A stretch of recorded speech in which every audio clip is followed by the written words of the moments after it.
So you picked up a guitar a couple years ago and you've been practicing your butt off to learn all the hardest licks and become a true virtuoso.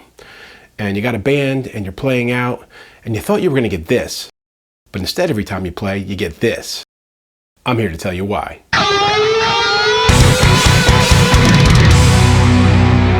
A couple months ago, I decided to conduct a bit of an informal poll.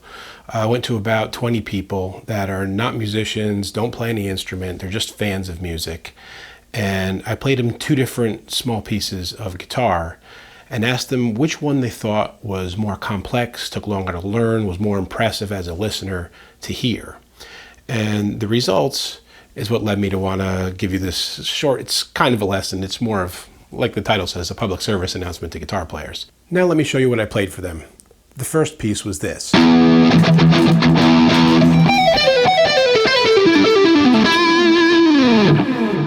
And then the next thing I showed them was this.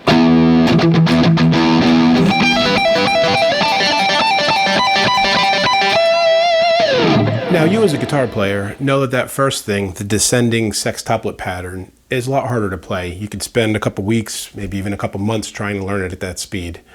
And the second thing is something you've heard in classic rock songs and has been around a long time, just the basic pull-off pattern. And if you've been playing for a while, you're going to get that in a couple minutes. It's not that hard. But every one of the non-musician listeners I spoke to thought that the second thing was much harder to play and more impressive to listen to.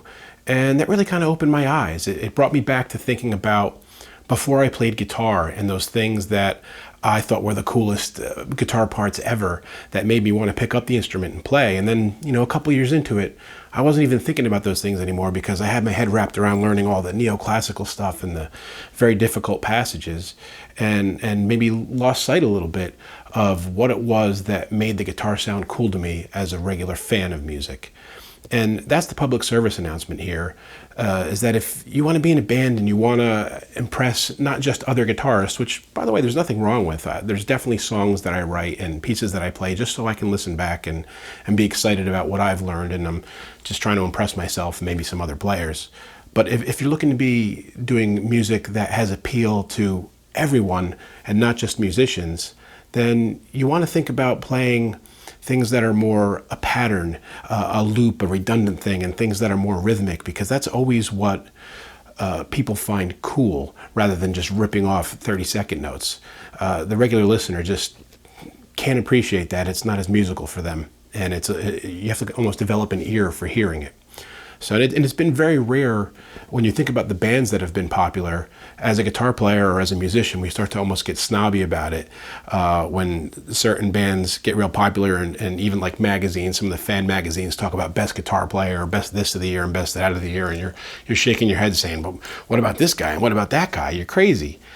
It's very rare that a musician's band is also a fan's band. I can think of like Rush comes to mind from obviously many years ago, and there's been very few. That's a fence that's real hard to be on both sides of. And really, if you want to be writing music that appeals to everyone, you want to think about what sounds cool to the listener and not just the guitar player. So that's my public service announcement for today and my very brief lesson. As always, I hope you get some mileage out of it, and I'll see you next time. Hey friends, don't forget to subscribe and turn on notifications. It makes the whole world better.